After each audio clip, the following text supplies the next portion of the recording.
Evangelho de João, capítulo 17.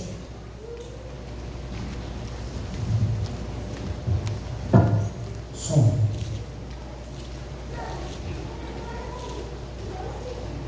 No próximo mês nós vamos pensar numa pequena série de mensagens, mas em setembro ainda estamos com temas livres, o que também tem o seu valor, e nós iremos então aprender, olhar hoje para esse texto, este momento sublime, maravilhoso, que é a oração do nosso Senhor Jesus.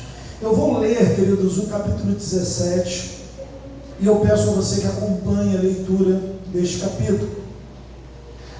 Diz o seguinte, a palavra de Deus: depois de dizer essas coisas, Jesus levantou os olhos e disse: Pai, é chegada a hora, glorifica o teu Filho, para que o Filho glorifique a ti, assim como que lhe deste autoridade sobre toda a humanidade, a fim de que ele conceda a vida eterna a todos os que lhe deste. E a vida eterna é esta: que conheçam a ti, o único Deus verdadeiro, e a Jesus Cristo, a quem enviaste. Eu te glorifiquei na terra, realizando a obra que me deste para fazer. E agora, ó Pai, glorifica-me contigo mesmo, com a glória que eu tive junto de ti, antes que houvesse mundo. Manifestei o teu nome àqueles que me deste do mundo, eram teus, tu os deste a mim, e eles têm guardado a tua palavra. Agora eles reconhecem que todas as coisas que me deste provêm de ti, porque eu lhe tenho transmitido as palavras que me deste, e eles as receberam. Verdadeiramente reconheceram que saí de ti, e creram que tu me enviaste. É por eles que eu peço, e não peço pelo mundo, mas por aqueles que me deste, porque são teus. Todas as minhas coisas são tuas, e todas as tuas coisas são minhas, e neles eu sou glorificado. Já não estou no mundo, mas eles continuam no mundo, enquanto eu vou para junto de ti. Pai Santo, guarda-os em teu nome, que me deste, para que eles sejam um, assim como nós somos um. Quando eu estava com eles, guardava-os no teu nome, que me deste, eu os protegi, e nenhum deles se perdeu, exceto o filho da perdição, para que se cumprisse as Escrituras. Mas agora vou para junto de ti, e isto falo no mundo, para que eles tenham a minha alegria completa em si mesmo. Eu lhes tenho dado a tua palavra, e o mundo os odiou, porque eles não são do mundo, como também eu não sou. Não peço que os tire do mundo, mas que os guarde do mal. Eles não são do mundo, como também eu não sou. Santifica-os na verdade, a tua palavra é a verdade. Assim como tu me enviaste ao mundo, também eu os enviei ao mundo. E a favor deles eu me sacrifico, ou melhor, eu me santifico, para que eles também sejam santificados na verdade. Não peço somente por estes, mas também por aqueles que vieram a crer em mim, por meio da palavra que eles falarem, a fim de que todos sejam um. E como tu, ó Pai, está em mim e eu em ti, também eles estejam em nós, para que o mundo creia que tu me enviaste. Eu lhes transmiti a glória que me deste, para que sejam um, como nós somos um. Eu neles e tu em mim, a fim de que sejam aperfeiçoados na unidade, para que o mundo conheça que tu me enviaste e os amaste, como também amaste a mim. Pai, a minha vontade é que, aonde eu estou, também estejam comigo os que me deste, para que vejam a minha glória, a glória que me conferiste, porque me amaste antes da fundação do mundo. Pai justo, o mundo não te conheceu, eu porém te conheci, e também estes reconheceram que tu me enviaste. Eu lhes fiz conhecer o teu nome, ainda o farei conhecer, a fim de que o amor com que me amaste esteja neles, e eu neles esteja. Feche seus olhos. Pai, oramos a Ti mais uma vez, neste momento, clamando pela iluminação do Seu Espírito. Essa tarefa, Pai, não é uma tarefa em que homens estão aptos a olhar e entender, Pai, essa palavra de vida, não da forma espiritual e verdadeira como deseja, como ela tem que ser entendida, mas neste momento nós, como igreja, clamamos pelo poder do Espírito Santo, Deus Espírito Santo, para que venha iluminar os nossos corações, as nossas mentes, para que venha curar toda surdez, toda cegueira espiritual, de forma que possamos ver o Senhor. Obrigado, Senhor. Obrigado por tudo. Em Teu nome nós oramos. Amém. Nós vamos pensar hoje sobre esta oração. É claro, queridos, que é impossível, no tempo que nós temos, olharmos para todo o ensino maravilhoso desse texto. Por conta disso, nós vamos olhar de uma forma panorâmica para esse texto e aprender um pouco sobre o que o Senhor quis nos ensinar com esta oração tão bela. Mas quando eu estava olhando para essa oração ela está ligada ao capítulo 17, ele está ligado a um trecho que vai desde o capítulo 13. E é interessante que capítulo 13, 14, 15, 16, 17, todo ele acontece no cenáculo. Todo o capítulo, todos esses capítulos acontecem em um mesmo lugar, quando o Senhor vai celebrar a ceia com seus discípulos. E aí, queridos, se você recorda talvez um ano atrás, quando nós fizemos uma exposição do discurso inaugural, o Sermão do Monte foi o primeiro grande discurso do rei. Aqui em João nós temos o seu último discurso, a sua fala final. E como ele termina a sua fala final? Ele termina com uma oração. Quando eu pensei nisso, sobre falas, sobre discursos grandiosos, eu fui lá no Google e eu digitei os maiores discursos da história.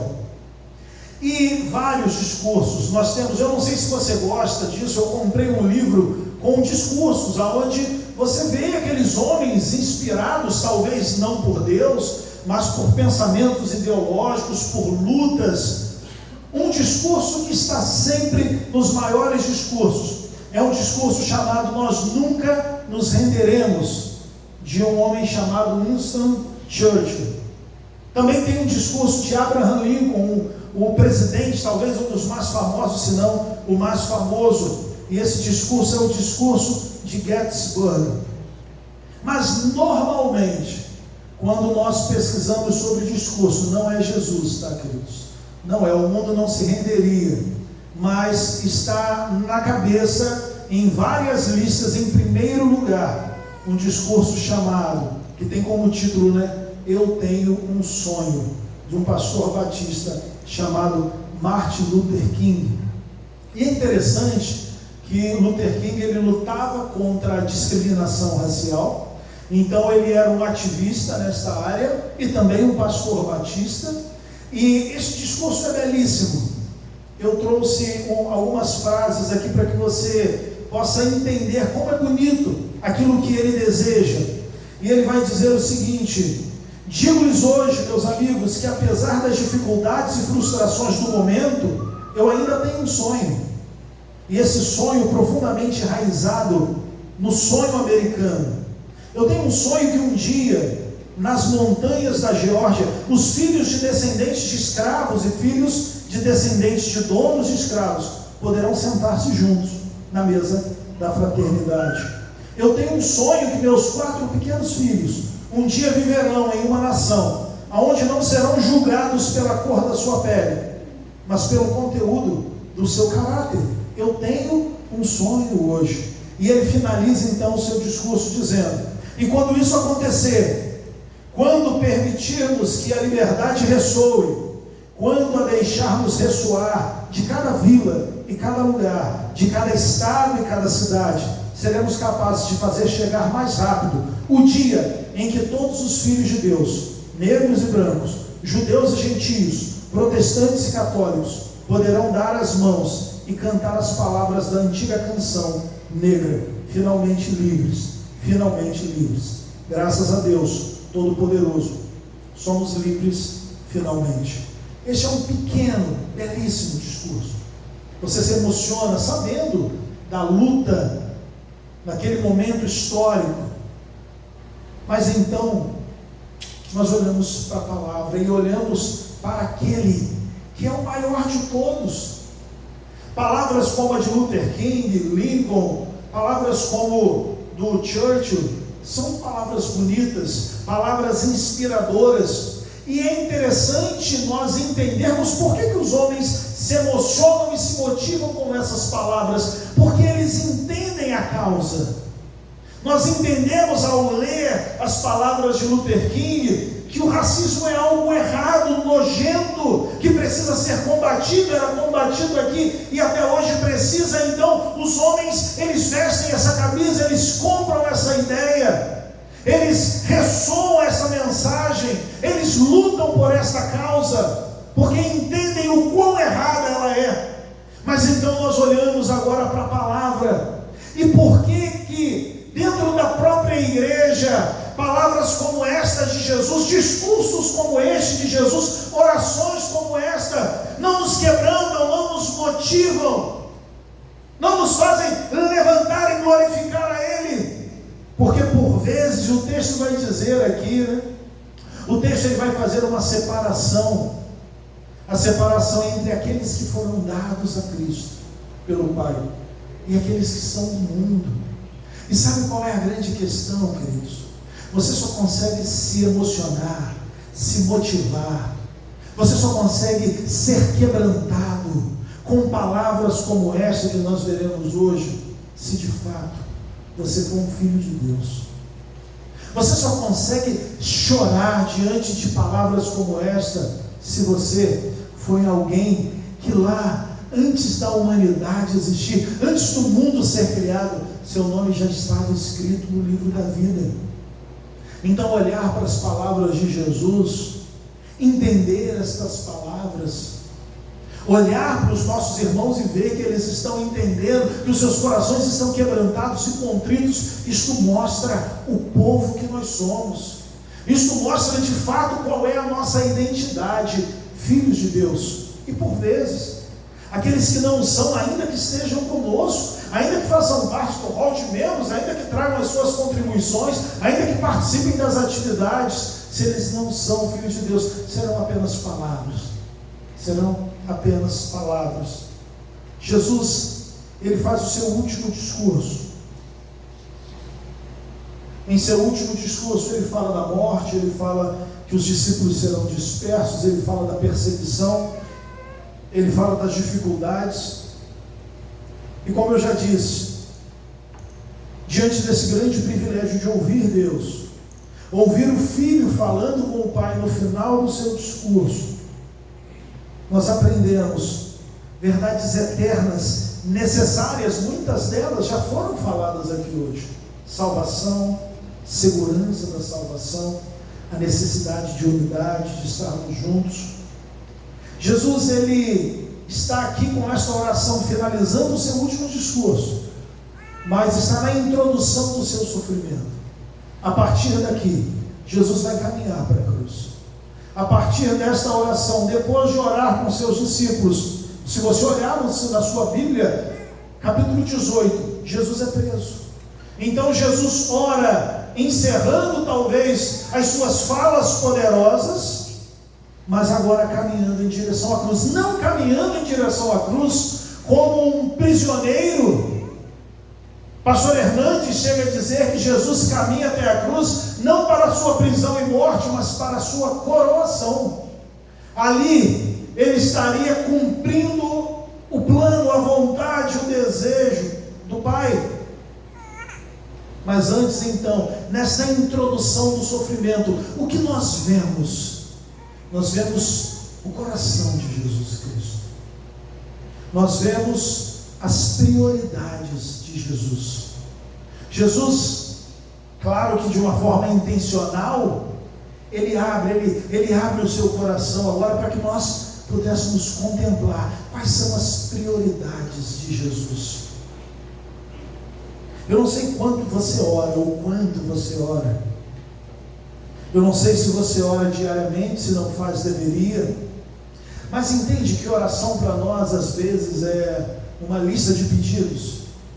Ah, Senhor, bom dia, hoje vai ser um dia difícil, então eu gostaria disso, daquilo outro. E a gente está pedindo coisas para nós, como se nós estivéssemos diante de um mago, diante de um mágico, diante de um gênio da lâmpada, de um Papai Noel, para poder pedir, e de repente nós estamos aqui, não diante de uma oração modelo, como vemos em Mateus capítulo 5, mas diante do Filho de Deus, abrindo o seu coração e orando diante dos seus discípulos, mostrando quais eram as suas prioridades.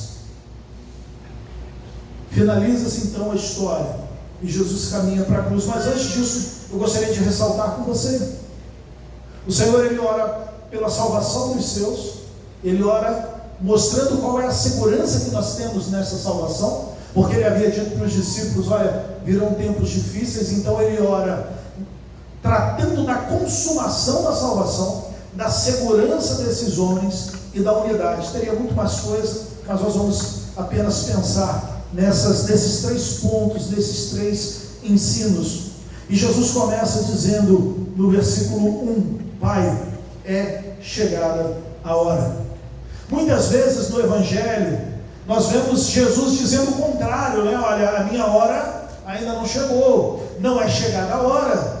E quando nós tratamos de hora, pessoal, Jesus quer falar com hora. A hora é exatamente o tempo da sua morte, o tempo estabelecido pelo Pai para a sua morte, a sua exaltação e a sua glorificação. Seria o momento da cruz. O fato é que agora a hora chegou. Jesus vai olhar para os céus e antes de começar a orar, Ele vai dizer: Pai, é chegada a hora. Chegou o momento. A hora apontada por Deus havia chegado. Jesus sabia todo o sofrimento, toda a humilhação, toda a dor que Ele iria sofrer, que Ele iria passar. Mas você percebe aqui algo extremamente poderoso e nos ensina uma lição maravilhosa. Jesus diz: é chegada a hora. Jesus sabia da prisão, dos açoites, da humilhação, do espinho, dos espinhos, né? da coroa de espinhos, dos cravos na cruz, de todo o sofrimento. Mas todo o sofrimento que o espera, que o aguarda, não faz com que Jesus murmure, com que Jesus se rebele, com que Jesus dê palavras de rebeldia contra Deus, mas faz com que Jesus ore. Isso é algo maravilhoso e muito pedagógico para nós. Jesus está diante do sofrimento e da morte. E o que Jesus faz? Briga com Deus? Jesus reclama com Deus? Jesus diz que não é justo? Não, Jesus ora. Jesus abre o seu coração e começa a falar com Deus. O sofrimento que Jesus iria passar não é um pretexto para o desânimo, não é pretexto para a frieza ou para a rebeldia. Mas tudo que Ele iria passar, Ele orou. Precisamente porque a hora chegou, precisamente porque todo o sofrimento viria, Ele ora. Precisamente porque Ele iria ser preso, açoitado, ferido, cuspido, humilhado, Ele ora. Ele se coloca diante de Deus em oração.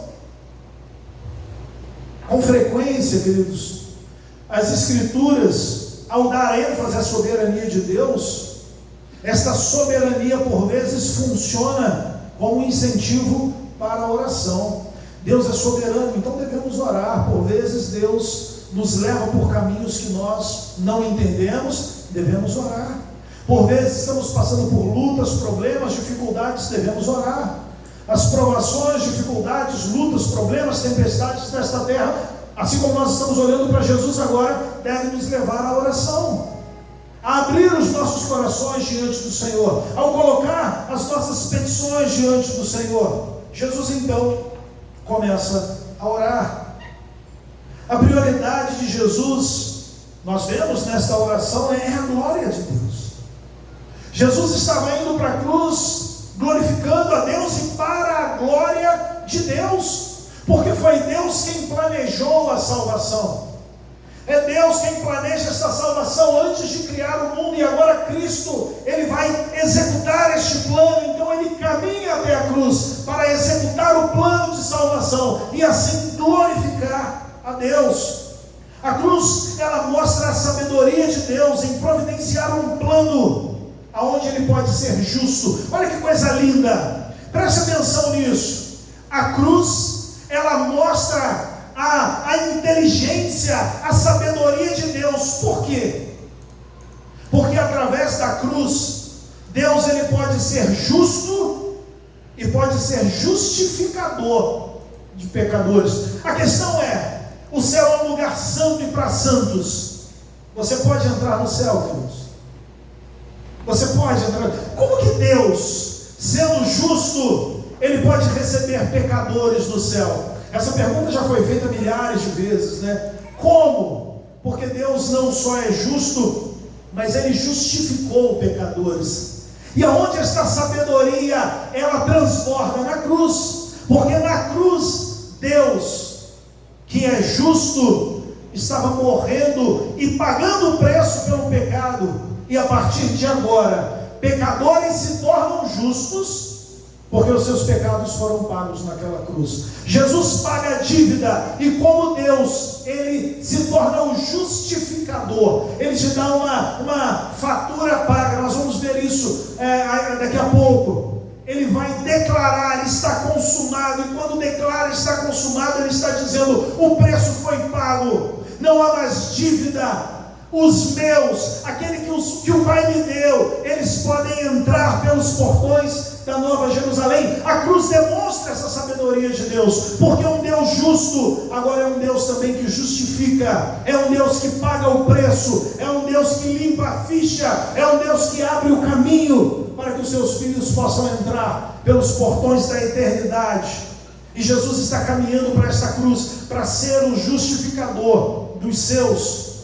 A cruz mostra a fidelidade de Deus, porque Deus guardou a sua promessa. Quando nós olhamos para a cruz, se você é alguém que ama a palavra, você olha para a cruz, e é impossível você não se lembrar de Gênesis capítulo 3. O pecado está lá entrando na humanidade, o pecado está lá trazendo consigo a morte como sua companheira, o pecado está lá agora maculando. Nós cantamos aqui, né? Maculados, sujos, destruídos. Mas quando nós olhamos Cristo indo em direção à cruz, nós vemos que Deus é fiel. Por quê? Porque neste momento histórico, Ele está cumprindo a promessa feita aos homens. Isso é maravilhoso, isso é belo. Deus é fiel. Jesus glorificou o Pai em seus milagres. Jesus glorificou o Pai com suas pregações. Mas Jesus glorificou o Pai por meio dos sofrimentos, da morte. Jesus glorifica o Pai quando Ele paga pelo pecado da humanidade. É disso que se trata do Evangelho. O Deus que garante salvação, e a sua oração final, Ele mostra essa salvação. Você percebe que Ele não ora pedindo ao Pai que salve. Ele ora dizendo para o Pai: eu agora vou em direção à cruz, eu agora caminho em direção ao palco final, eu agora caminho em direção à morte para glorificar o Senhor, eu agora vou cumprir, executar o plano e garantir a salvação. Não é uma oração: Pai, por favor, salve, eu estou morrendo, mas o Senhor salve eles. Não, Jesus está dizendo: Pai, é chegada a hora, eu estou indo para o momento mais importante da história, eu estou indo para o ponto mais importante da história, a salvação. A salvação será consumada e garantida. Jesus então, olhando para essa salvação, sendo o instrumento, o executor dessa salvação, Ele fala da consumação dessa salvação. Versículo 4: eu lhe glorifiquei na terra, realizando a obra que me deste para fazer. Jesus veio e glorifica ao Pai, cumprindo a obra. E que obra é essa, amados? A cruz. A cruz. Pastor Júlio Clay Santos diz, né? A Páscoa é o prelúdio, é a introdução, né? O Natal é a introdução da Páscoa. O nascimento é o prelúdio da morte. Jesus nasceu para morrer. Eu te glorifico porque cumpro a obra que o Senhor me deu para fazer. Que obra é essa? A salvação. A salvação é a obra, e obra que será consumada. A salvação não é um caminho que abrimos da terra para o céu. A salvação foi uma obra que o Pai confiou ao Filho, e Ele veio, Ele cumpriu, Ele terminou. É por isso, queridos, entenda isso. Eu sei que você ouve e ouvirá isso enquanto nós estivermos aqui. Você não é apto a se salvar. Você não consegue se salvar. Você precisa de um Salvador. Salvação não é um caminho que nós abrimos da terra para o céu. Salvação é este caminho que foi aberto. O próprio Filho, o próprio Deus, Ele deixa a sua glória para vir, consumar, executar a obra do Pai. E Ele diz: eu te glorifico, cumprindo, realizando a obra que o Senhor me deu. Temos a salvação pela completa obediência de Jesus, pelo seu sacrifício, o sacrifício que nos substituiu. A palavra vicário, você talvez já tenha ouvido, né? Sacrifício vicário, sacrifício substitutivo. Era para você estar morrendo, Cristo te substitui. Cristo morre em seu lugar. E aí existe uma expressão que Jesus vai dizer quando está na cruz. E essa expressão é como se fosse, né, o ponto final na consumação dessa obra. Ele vai dizer: tetelestai, está consumado. E essa palavra tem 3 significados, e os 3 se aplicam perfeitamente na língua, na cultura judaica. Essa palavra está consumado, está finalizado, ela é usada em 3 situações. A primeira, olha que coisa maravilhosa, olha como o nosso Deus é detalhista, e olha como que nós precisamos olhar para a palavra e procurar expor a palavra, entender a palavra, e a palavra não só a Bíblia, mas a gramática daquele pessoal lá, porque existiam 3 significados. Porque está consumado para a gente acabou, finalizou, está fechado aqui. Isso é importante, mas ela tem um significado ainda mais profundo. O primeiro deles, era usado essa palavra tetelestai quando um pai dava uma missão ao filho e ele cumpria essa missão. Então um pai, dentro da cultura judaica, dava missão para um filho, o filho ia, cumpria a missão, ele voltava e ele dizia para o pai: está consumado, tetelestai, eu fiz aquilo que o Senhor me mandou. E o filho diz exatamente isso na cruz.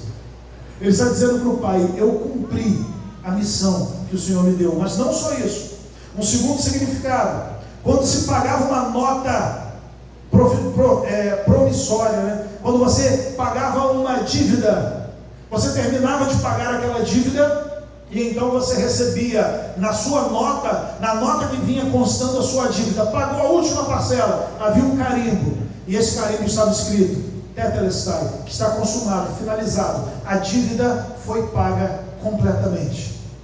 Extraordinário. Porque era exatamente isso que Jesus estava fazendo na cruz.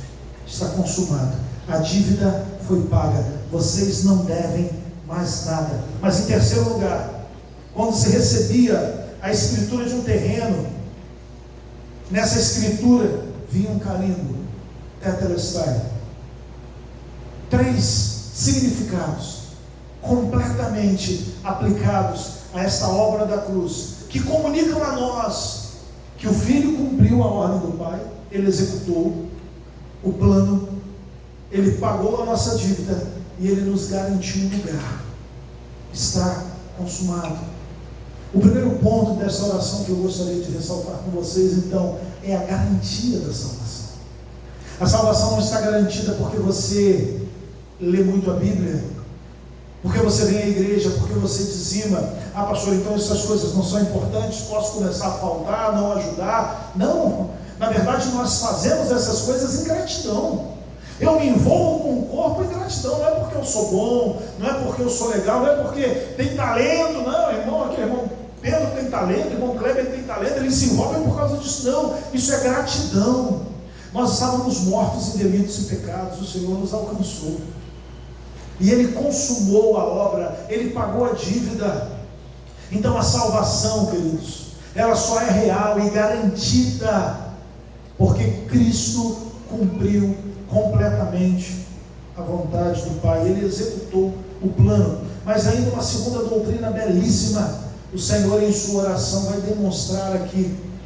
Lucas, ele quando falou agora do catecismo, ele fala sobre salvação. Rapidamente ele pergunta, mas como saber se eu sou um desses? Talvez esse seja um questionamento que nós temos. Estou salvo, não estou salvo? Como é que é esse negócio? Eu pequei semana passada, fiz coisas horríveis e eu me arrependi, eu chorei diante do Senhor, mas constantemente eu tenho lutado contra o pecado. Eu sou salvo. Aonde está a nossa segurança? O Senhor, Ele vai responder na sua oração. Ele vai dizer no versículo 6, manifestei o teu nome, aquele que me deste o mundo. Eram teus, tu os deste a mim, e eles têm guardado a minha palavra. Ponto. Toda crise se dissipa com esse versículo. Eu sou salvo. Olha para esse versículo. Você tem guardado a palavra. Porque aqui vai dizer o seguinte: no mundo, e mundo ele vai tratar várias vezes aqui, não é simplesmente o planeta, o mundo, mas é esse sistema corrompido, pecador, destruído, que vem desde o início. O que é que Deus faz? Ele envia pela fé homens até Jesus. Homens são guiados pela mão, como crianças, são guiados até Jesus. Benjamim é incapaz de se movimentar para qualquer lugar. Está aqui no colo do pai, olhos arregalados, prestando atenção na mensagem, mas está aqui. Se Kleber colocar o Benjamim no chão, ele fica ali, e vai ficar até o momento em que alguém venha. Ele é incapaz. Este é um homem pecador, queridos, incapaz de ir até Deus, incapaz de caminhar até Deus, incapaz de entender as coisas de Deus. Por isso, para muitos textos como esse, são só palavras na frente de palavras. Mas a Bíblia nos garante que antes da fundação do mundo, Deus elegeu. E aí, a questão toda, com o problema da eleição, que nós não vamos entrar aqui agora, essa eleição é condicional ou incondicional? A questão é, Deus elegeu, e ambas as partes, ambas as tradições teológicas creem na eleição. Deus elegeu. Deus enviou. A salvação é uma obra de Deus. E como nós acreditamos, que esta eleição, ela é incondicional, ela não parte de nós, mas do próprio Deus. O que o texto está dizendo? Deus enviou alguns até Jesus, pela fé. Ah, pastor, mas Jesus está aqui, e o pessoal do Antigo Testamento? E o pessoal que estava lá em Israel? E o pessoal depois de Adão? Salvação da mesma forma, queridos, nada mudou. Como que você é salvo hoje? Pela fé. Pela fé em quê? Pela fé na morte de Jesus, pela fé na morte que já aconteceu. Mas você viu Jesus? Você viu a cruz? Você viu a crucificação? Não, mas você crê. Deus pega você em delitos e pecados, Deus te conduz até Deus, através do Espírito Santo, te conduz até o Filho, e então você é transformado. Antigo Testamento, da mesma forma, só que nós cremos num sacrifício que já aconteceu. Eles acreditavam, eles tinham fé num sacrifício que ainda iria acontecer. Mas qual é a prova aqui? Se você foi conduzido, porque você é incapaz de ir sozinho, porque se a salvação dependesse de você, você ainda estaria perdido, morto em delitos e pecados. Mas como não depende de você, o Espírito Santo te pega pela mão, o Espírito Santo te pega morto, o Espírito Santo te pega podre do pecado, e ele te leva até Jesus Cristo. E o que acontece então?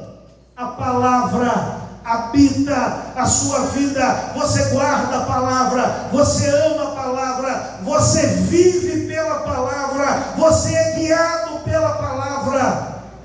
Temos várias provas na Bíblia, vários testes. 1 João é um teste. Quer saber se você é salvo? Leia 1 João. Mas aqui está a palavra habita em você. Essa é a questão. Esse texto ele vai mostrar que a nossa segurança, a segurança da nossa salvação está exatamente na eleição. É porque não depende de nós, depende de Deus. 7 vezes Jesus nesse texto vai afirmar que os discípulos foram dados a ele pelo Pai. Não foram os discípulos que foram até Jesus, mas o próprio Pai, através do Espírito, conduziu esses homens. Não fomos nós que encontramos Deus, foi Ele quem nos encontrou, não fomos nós que escolhemos. E eu entendo, queridos, não há problema nenhum em você dizer: o dia tal foi o dia em que eu aceitei Jesus, sem problema. Mas você precisa entender que você só foi até Jesus neste dia, porque Jesus já tinha alcançado a sua vida, Jesus já tinha curado a sua cegueira espiritual, Jesus já tinha curado a sua surdez espiritual. A segurança da nossa salvação não está fundamentada no nosso caráter, mas no caráter de Deus e na obra perfeita de Cristo. E que bom, queridos, que não está no nosso caráter, né? Porque nós sabemos os problemas de caráter que nós temos. Não depende de nós. E glórias a Deus por isso. Porque se dependesse de nós, nós viveríamos nesta constante salvo e não salvo, né? Acordei, estou salvo, saí, fui fechado no trânsito, agora pequei, não estou salvo, mas pedi perdão, estou salvo, e agora tropecei, machuquei o dedo, xinguei, estou salvo, perdi a salvação, mas pedi perdão, agora estou salvo de novo, e aí ouvi uma piada ali, não estou mais salvo, e agora pedi perdão, estou salvo, e aí ouvi uma música e não estou salvo, e agora pedi perdão de novo, estou salvo. É só uma loucura, né? Risca o nome, passa ali P, escreve o nome de novo, e risca o nome, e escreve o nome de novo. Não faz sentido isso. Onde está a segurança da nossa salvação? Por que nós podemos dizer: eu sou um salvo em Cristo Jesus? Por quê? Porque a nossa salvação, ela depende, e a nossa salvação está garantida e segura nas mãos de Jesus Cristo. Jesus é o bom pastor.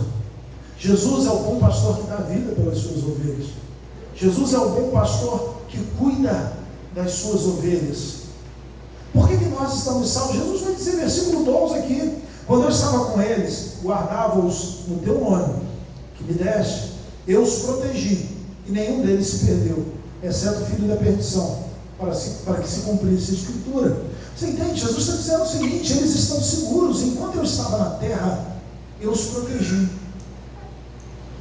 Aqui ele não está tratando de doença, resfriado, acidente de carro. Ele não está tratando de um assalto, de uma invasão na nossa casa. Ele não está tratando disso. Ele está tratando exatamente da luta contra Satanás, da segurança. Eu os protegi, mas agora eu vou para ti, Jesus vai dizer, e pede que o Pai nos proteja. Nós não só fomos eleitos, mas nós estamos protegidos. A nossa salvação está protegida. Não é Deus entregando a salvação para nós. Olha, está aqui, Neiva, toma conta da sua salvação. Lucas, toma conta da sua salvação. Larissa, toma conta da sua salvação. Légia, toma conta da sua salvação. Está com você, salvei. Agora está com vocês, e vocês são responsáveis em manter essa salvação segura. Estaríamos perdidos. Já teríamos perdido, negociado, trocado. A questão é: Deus nos salva, e a nossa salvação está nas mãos dele. A garantia está nisso, no fato de que Ele nos tirou do mundo, do sistema maligno e pecaminoso deste mundo e nos conduziu até Jesus Cristo, o autor e consumador da nossa fé. Jesus faz 2 pedidos, e esses 2 pedidos, eles apontam diretamente para a nossa segurança. O primeiro deles, que fôssemos guardados do mundo. O mundo é esse sistema que se opõe a Deus. O mundo odeia os discípulos. O mundo odeia você, pastor Hernandes. Eu ouvi o pastor Hernandes pregando sobre esse texto essa semana, e ele falou algo sensacional. Ele falou que mais perigoso, né, e muito, infinitamente mais perigoso do que ser odiado pelo mundo é quando você se torna amigo do mundo. É quando você e o mundo são amigos. É quando você já não olha mais para o mundo como este rival, como este inimigo. A própria palavra vai dizer que os nossos inimigos, né, o mundo, a carne, o pecado e o diabo são os nossos inimigos.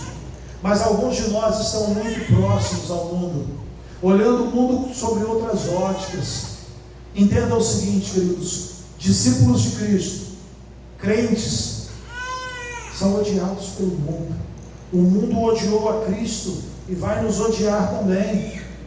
E por conta disso, o que Jesus faz? Ele pede para que sejamos guardados.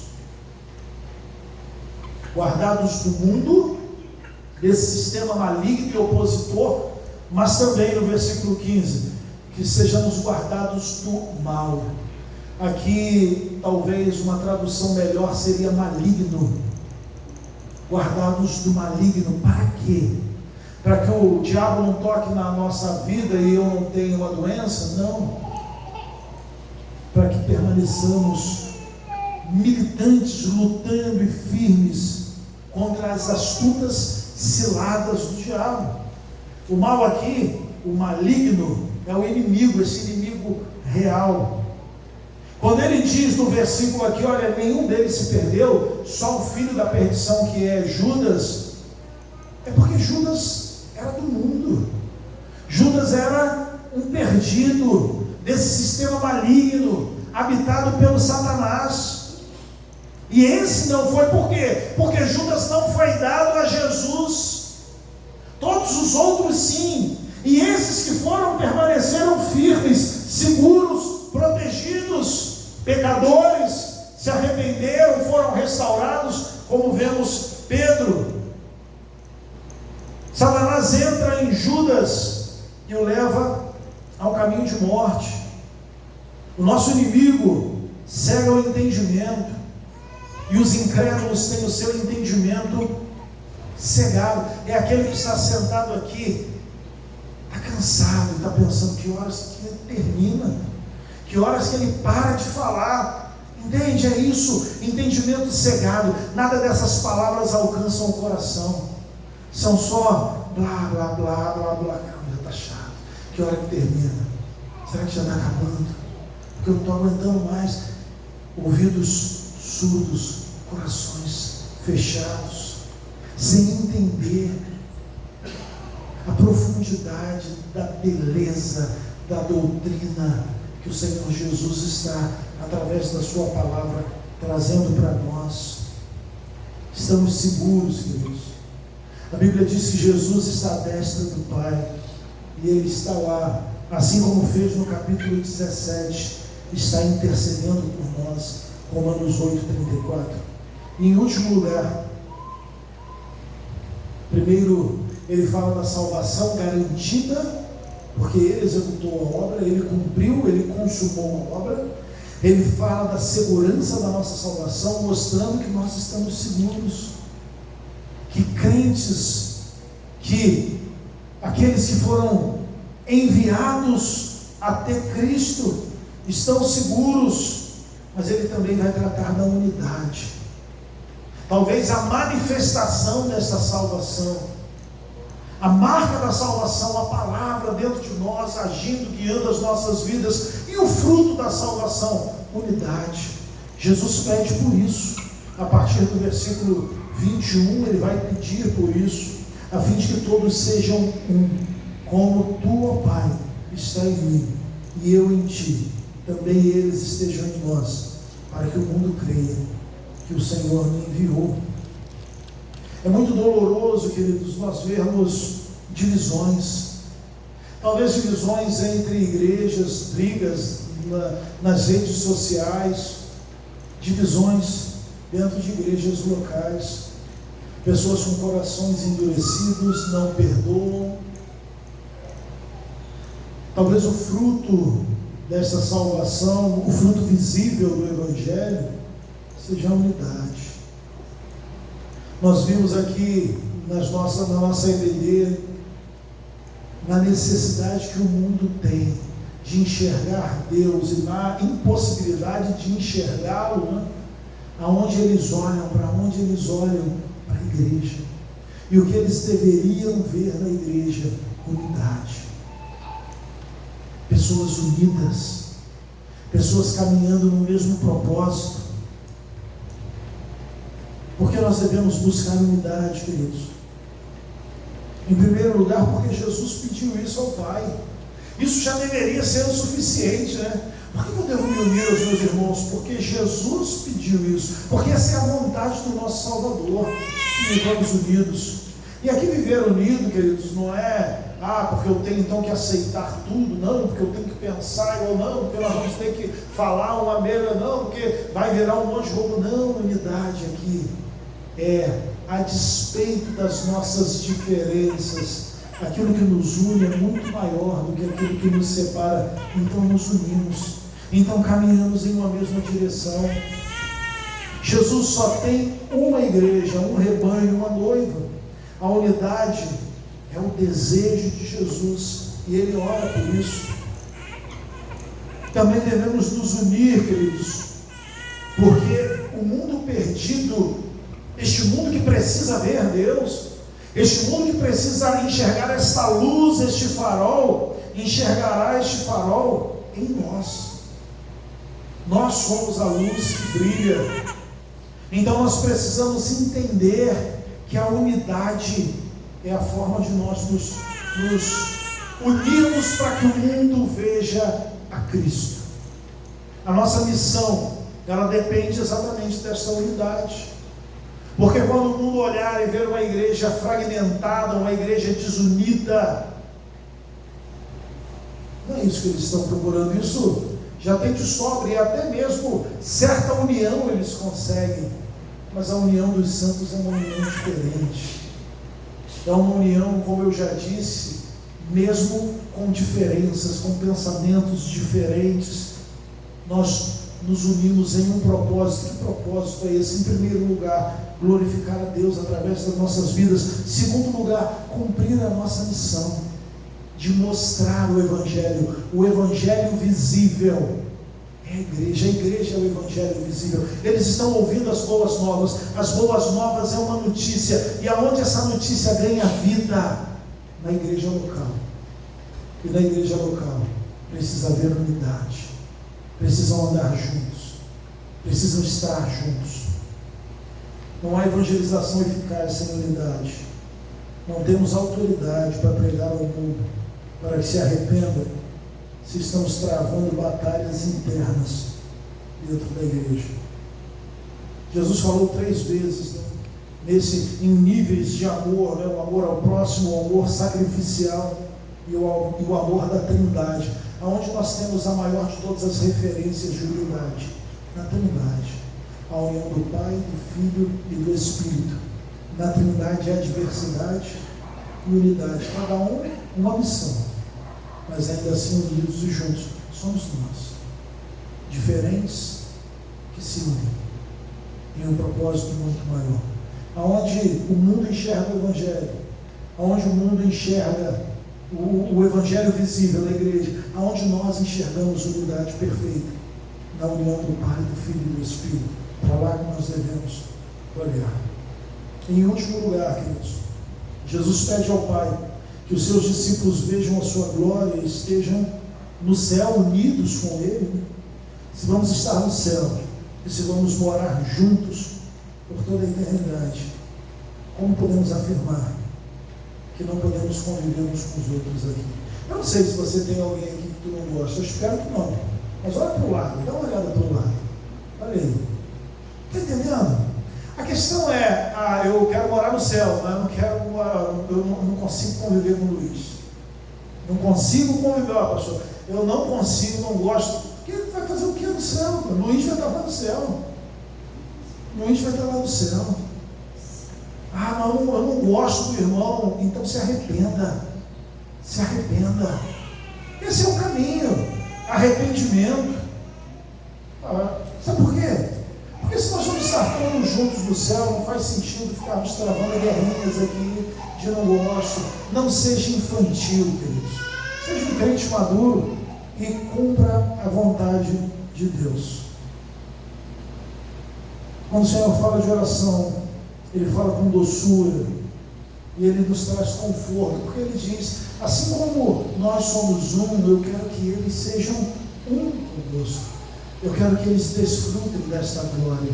Eu quero que eles desfrutem desta eternidade. E para que a gente desfrute dela, o que é preciso? Unidade. Quando nós olhamos para esse texto, queridos, o que nós vemos? O coração de Jesus. O coração do nosso Senhor.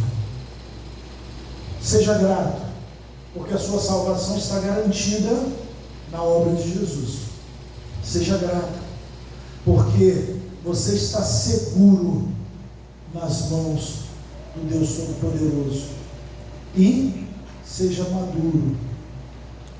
Se arrependa dos seus pecados. Se reconcilie, porque o que Cristo deseja como fruto da sua obra para a sua igreja é a unidade do seu povo. Vamos orar? Pai, muito obrigado por essa noite. Obrigado, Pai, pela sua palavra viva, poderosa e eficaz. Continue abençoando as nossas vidas, quebrantando nossos corações. É isso que nós te pedimos, em nome de Jesus. Amém.